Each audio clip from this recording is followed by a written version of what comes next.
ನಮಸ್ಕಾರ, ನಾನು ಸ್ವಪ್ನ.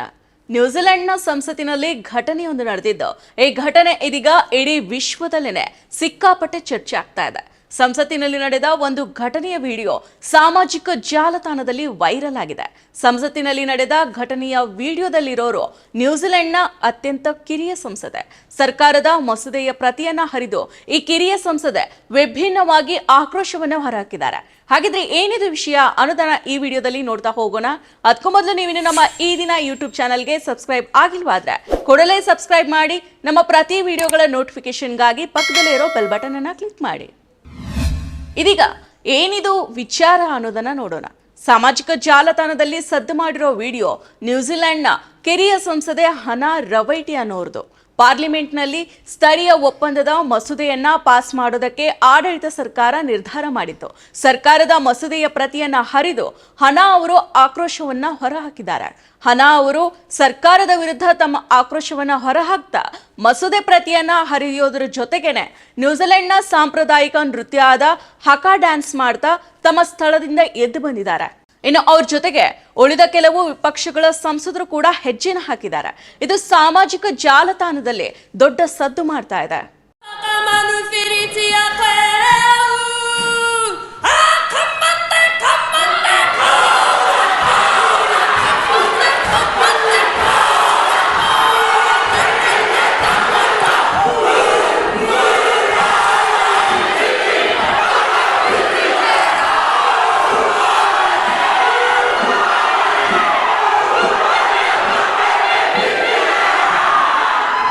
ಸಂಸತ್ತಿನಲ್ಲಿ ಎಲ್ಲರಂತೆ ಕೋಪನ ವ್ಯಕ್ತಪಡಿಸಿದ್ರೆ ಈ ವಿಚಾರ ಇಷ್ಟು ಸುದ್ದಿ ಆಗ್ತಾ ಇರಲಿಲ್ಲ.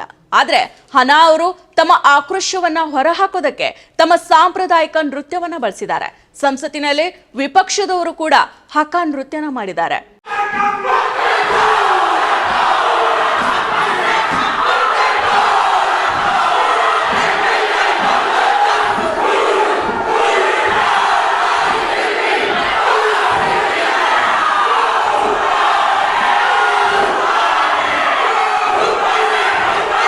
ಮೊದಲಿಗೆ ಮಸೂದೆಯ ಪ್ರತಿಯನ್ನ ಹರಿದು ಸಂಸತ್ತಿನಲ್ಲಿ ಸಾಂಪ್ರದಾಯಿಕ ಹಕಾ ನೃತ್ಯ ಮಾಡೋದಕ್ಕೆ ಪ್ರಾರಂಭ ಮಾಡಿದ್ರು. ಸದನದಲ್ಲಿದ್ದ ಇತರ ವಿರೋಧ ಪಕ್ಷದ ನಾಯಕರು ಕೂಡ ಅವ್ರ ಜೊತೆ ಹಕಾದಲ್ಲಿ ಪಾಲ್ಗೊಂಡ್ರು.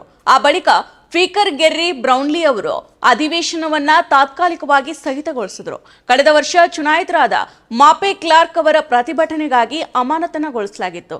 ಅಧಿವೇಶನ ಪುನರಾರಂಭ ಆಗೋ ಮೊದಲು ಸ್ಪೀಕರ್ ಗೆರ್ರಿ ಬ್ರೌನ್ಲಿ ಸಾರ್ವಜನಿಕರನ್ನ ಹೊರಗೆ ಕಳಿಸೋದಕ್ಕೆ ಆದೇಶ ಮಾಡಿದ್ರು.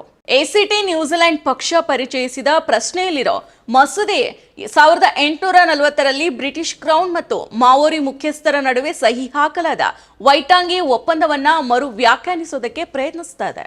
1840ರ ವೈಟಾಂಗಿ ಒಪ್ಪಂದದ ಬಗ್ಗೆ ಮಸೂದೆ ಮಂಡನೆ ಮಾಡಿತು.